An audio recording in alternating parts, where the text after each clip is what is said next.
Beste gauza bat, jende asko galdetzen da bena, eta hemen erantzutia merezi da bena.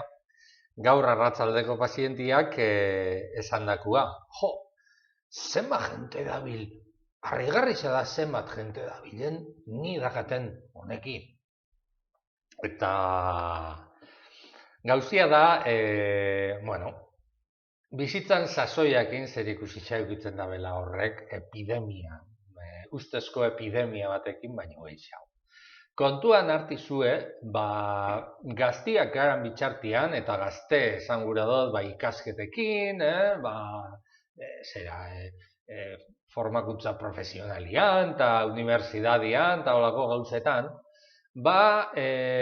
bizimodu nahikoa osasuntzua erudaten dugula.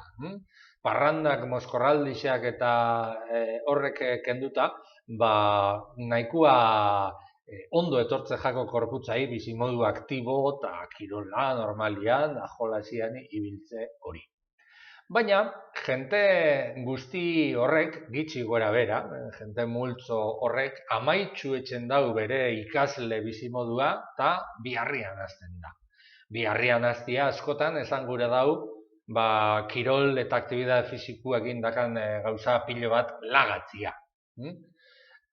Korputzak biharrezkoa dakana. Eta horren ordez hastia bulego, lantegi, makina edo bestelakuan biharrian ordu luzez. Orduan, korputzak aguante bat daka eta funtzionatzen lagatzen dezku era horretan. Baina aguante hori gainditzen daunean, korputzak porrote itzen dau, eta gerria emoten hasten da. Normalian, hau danoi batera pasatzen jaku, eta guri eta gure adin bera daken lagunei.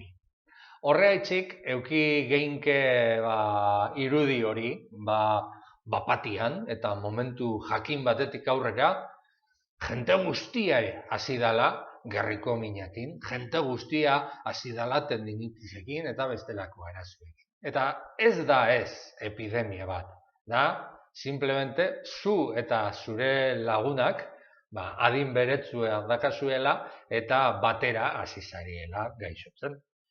Baina honek ez daka, esan dago moduan, ez daka inbeste zer ikusi adinakin, eta bai ostera aktibidade fiziko ezakin. Soluzioa berabe, bide horretik etorri beharko litzake.